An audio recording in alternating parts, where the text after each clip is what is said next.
వారితో కూడా మాట్లాడి వాళ్ళ సమస్య ఏంటో తెలుసుకుందాం. హలో, నమస్కారం అండి. హలో, నమస్కారం అండి. మీ పేరు? నా పేరు వనజ అండి. వనజ గారు ఎక్కడి నుండి మాట్లాడుతున్నారు? హైదరాబాద్ నుంచి మాట్లాడుతున్నాను. హైదరాబాద్ లో ఎక్కడండి వనజ గారు? నాగోల్ నుంచి నాగోల్ నుంచి మాట్లాడుతున్నారు. ఓకే, వనజ గారు ఎవరి గురించి తెలుసుకుందాం అనుకుంటున్నారు? మా అబ్బాయి గురించి. ఓకే అండి, మీ అబ్బాయి పేరు వివరించారా? చెప్పండి. మా అబ్బాయి పేరు దుర్గా సంతోష్. దుర్గా సంతోష్. ఓకే అండి, డేట్ ఆఫ్ బర్త్ చెప్పండి. 28/3/1996. 28/3/1996. ఓకే అండి, సమయం చెప్పారా? సమయం చెప్పారా? సమయం మధ్యాహ్నం 11:47. 11:47 అంటే అది ఉదయం కింద వస్తుందండి. ఓకే అండి, ఎక్కడ జన్మించారు? విజయవాడలో జన్మించారు. ఓకే అండి, మీ సమస్య ఏంటో గురుగారికి వివరించండి, చక్కని వివరణ తెలుసుకోండి. గురుగారితో మాట్లాడండి. హలో, నమస్కారం అండి. నమస్తే అమ్మా.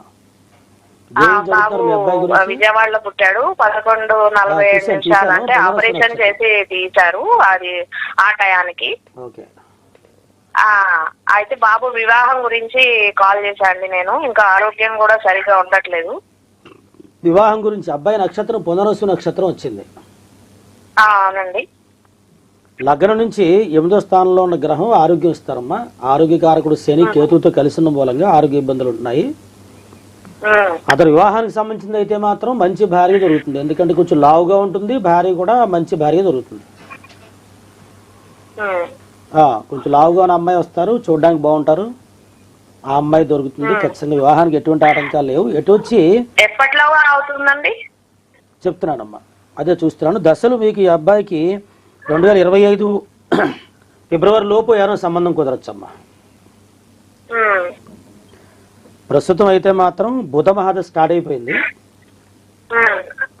బుధుడు వివాహకారకుడితో కలిసి ఉన్నాడు కాబట్టి ఇంట్లోనూ ఖచ్చితంగా తూర్పు పక్క నుంచి సంబంధం వస్తుంది. తూర్పు సైడ్, ఈస్ట్. అలాగే ఈ అబ్బాయికి ఏంటంటే లగ్నంలో చంద్రుడు ఉన్న మూలంగా చతుర్థంలో రాహు ఉన్నాడు. చతుర్థం అంటే 4వ స్థానంలో రాహు. దీనివల్ల చదువు, ఇల్లు, ప్రయాణాలు, తల్లికి సంబంధించిన విషయాలు కొన్ని ఆటంకాలు ఉంటాయి. అలాగే పెళ్ళైతే అత్తగారి స్థానం అవుతుంది. వివాహం కావాలంటే ఖచ్చితంగా కుజుడికి, బుధుడికి, శనికి చేయించండి, తప్పకుండా వివాహం అవుతుంది.